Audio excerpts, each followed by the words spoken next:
முன்ன பின்ன தெரியாத ஒரு நபர் திடீர்னு உங்க வீட்டுக்குள்ள வந்து உங்க பெட்ரூம்ல உங்க பெட் மேல படுத்தா எப்படி இருக்கும்? ஒரு நாள் ஒரு நபரோட வீட்டுல அவரோட கதவின் காலிங் அடிச்சுது. அவர் கதவை திறந்து பார்த்தாரு. ஒரு நபர் அவரை தள்ளி அவர் வீட்டுக்குள்ள வந்து அவர் சோஃபா மேல கால் போட்டு உட்கார்ந்தாரு. அவருக்கு ஒரே ஆச்சரியமும் கோவமும் வந்துச்சு.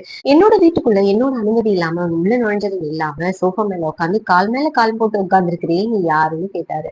அவர் உடனே ஒரு டாக்குமெண்ட் எடுத்து கொடுத்தாரு. அந்த டாக்குமெண்ட் இவருடைய அப்பா பல வருடங்களுக்கு முன்னாடி பல லட்சம் ரூபாயை கடனா வாங்கியிருந்தாரு. அவர் மகனாகிய இவர் மீது வழக்கு பதிவு செய்து இவருடைய சொத்துக்களை எல்லாம் முடக்கி வச்சாங்க. அவருக்கு என்ன செய்யறதுன்னே தெரியல.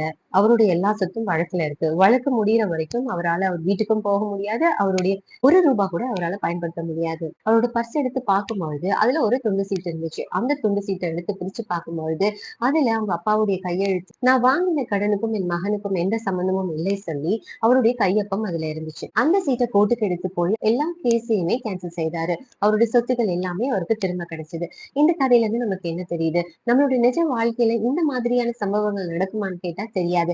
ஆனா நம்மளுடைய ஆவிக்குரிய ஜீவியத்துல அனுதினமும் நம்மளுடைய எல்லாருடைய வாழ்க்கையிலும் இப்படிப்பட்ட காரியங்கள் நடந்து கொண்டுதான் இருக்குது. சாத்தான் எப்படி நம்மளுடைய வாழ்க்கைக்குள்ள வரான்? எப்படி அவனால நம்ம மீது குற்றம் சாட்ட முடியுது? நம்மளுடைய வாழ்க்கையில பல கதவுகள் இருக்கு. நம்ம எல்லா கதவையும் ஜாக்கிரதையா மூடாம விட்டுட்டோம்னா ஏதோ ஒரு கதவு வழியா சாத்தான் நம்மளோட வாழ்க்கையில உள்ள வர்றதுக்கு அனுமதி கிடைக்குது.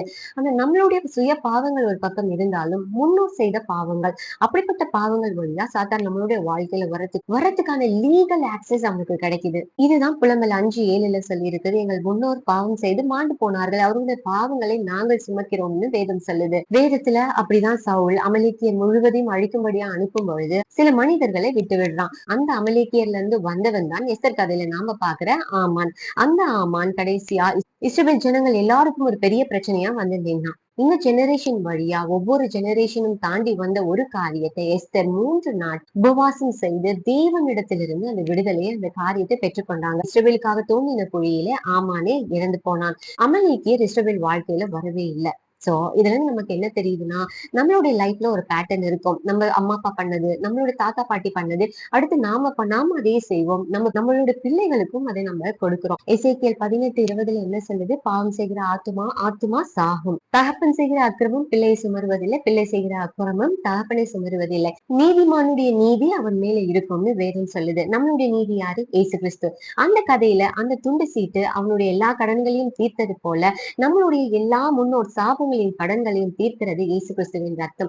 அவர் சிந்தின ரத்தம் தான் நம்மளுடைய எல்லா பாவங்களையும் எல்லா சாபங்களையும் உடைத்து நம்மளை நீதிமான்கள் ஆக்கிறது. சோ அதனால நம்மளுடைய வாழ்க்கையில நம்ம சிந்திச்சு யோசிச்சு நிதானிச்சு ஏதோ முன்னோர் சாபத்தின் பேட்டர்ன் இருக்கு, அந்த பேட்டர்னை இயேசு கிறிஸ்துவின் ரத்தத்தினாலே பிரேக் பண்ணோம்னா சாத்தான் இந்த முன்னோர் சாபம் என்கிற கதவின் மூலமா நம்மளுடைய வாழ்க்கையில நுழைய முடியாது. இதுதான் கலாத்தியர் 3:13 சொல்லுது, கிறிஸ்து இயேசு நமக்காக சாபமாகி நியாயப்பிரமாணத்தின் சாபத்தில் நின்று நம்மளை மீட்டு கொண்டாருன்னுட்டுன்னு.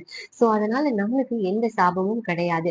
ஆனா சில பேட்டர்ன்கள் நம்ம லைஃப்ல நம்மளுக்கு இருக்குதுன்னா அதை நிதானிச்சு இந்த பேட்டர்ன் எங்க இருந்து வந்துச்சு, இந்த பாவம், சில பேர் வந்து பாவத்துல சிக்கி கொண்டு இருப்பாங்க.